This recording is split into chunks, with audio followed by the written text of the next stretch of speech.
क्या आपको पता है कि एक बेटे ने अपने ही बाप को फंसाने के लिए एफबीआई की मदद की थी? यह कहानी है शिकागो आउटफिट की, अमेरिका के सबसे खतरनाक माफिया गैंग की। एक सदी तक इन्होंने शिकागो को अपनी मुट्ठी में रखा था। पुलिस, जज, नेता सब इनकी जेब में थे। लेकिन 2007 में एफबीआई ने एक ऐसा जाल बिछाया जिसने सब कुछ बदल दिया। Operation family secrets. एफबीआई के एजेंट माफिया के अड्डों में छुप गए, हर बातचीत रिकॉर्ड की। सबसे बड़ा धोखा तब मिला जब फ्रैंक कैलाब्रेसे जूनियर ने अपने बाप के खिलाफ गवाही दी। उसने अपने बाप की बातें रिकॉर्ड की। 18 हत्याओं के सबूत मिले।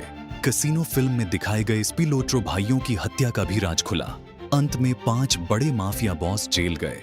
एक बेटे की गद्दारी ने अमेरिका के सबसे पुराने अपराधी साम्राज्य का अंत कर दिया।